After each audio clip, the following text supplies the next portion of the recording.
I was corresponding again with a cemetery, a New York City cemetery enthusiast,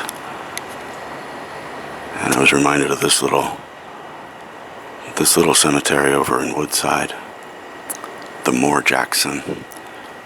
For the longest time I would have said this was in Jackson Heights, but I'm wrong, it's in Woodside. I think I might have thought that because the Jackson that is buried here is the person for whom Jackson Heights was named, the Jackson Heights part of Queens. But this is an interesting little place. It was established in 1733. I think it was active until 1880s, I think. And then it just largely fell out of sight. It got overgrown. And I believe sometime in the 30s or 40s, as part of the some workers came along and found that the tombstones had been knocked over, so they just put them in arbitrary spots. So these tombstones are not believed to actually mark the actual spot of any burials anymore, but there are a bunch of people buried here, mostly unmarked. One of the people buried here is from the Blackwell family, and I have a whole bunch of receipts from that person's estate. At least I think it's from that particular Blackwell. I bought those receipts at an eBay auction once. It's pretty cool old Astoria stuff. But what I sort of failed to register with me is that this has been turned into a community garden and a community space. And this must be the only cemetery in New York where that's the case, where a burial ground is used as a gathering place and not as a depressing place to turn away from. Of course, it's not an active cemetery, but still, I think that's pretty neat, pretty cool.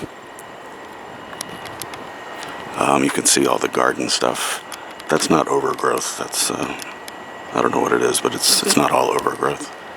But I remember, speaking of the overgrowth, though, I talked to a retired NYPD cop one night at a bar, and somehow the subject of this came up. I don't remember how. I think I had just discovered it or something. And here I'm talking to strangers about cemeteries, but he was all over it. He said one night, some years, like in the maybe 60s or 70s, I don't know, they got a call for a disturbance that was happening in this lot, which was then a deserted, abandoned, overgrown, just an abandoned lot. And he and the other cops were like poking around with their flashlights, and one of them like almost kicked over a tombstone. And he shines his flashlight at it, and he's like, "Chief, look at this. Look, this is the goddamn cemetery." Everybody was like shocked and awed. Nobody knew. It was funny. Anyway, the local community finally, after decades of people trying, it finally took hold, and the local community took over, took charge of this lot, and the cemetery itself was declared a landmark.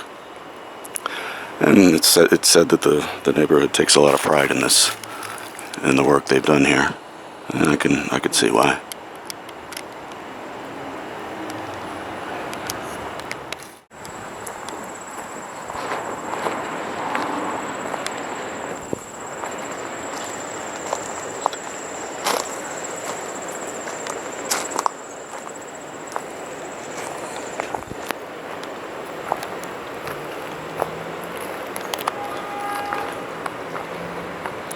This whole lot was the cemetery, so a lot of this stuff covers burial sites or is on top of burial sites. Burial sites of the Blackwells and the Jacksons and the Moores. I think there might be a Hallett here. Familiar names if you know your Astoriana. But this was all just overgrowth and shrubs and bushes and junk. And now it's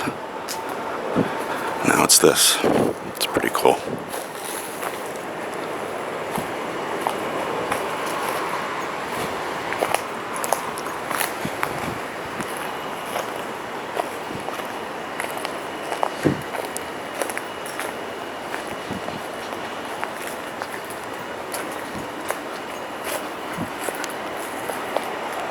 You didn't used to be able to get up close to the tombstones.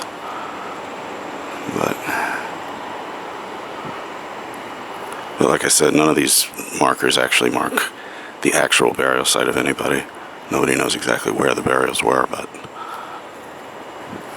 I guess it doesn't really matter now, does it? There's a cat for you.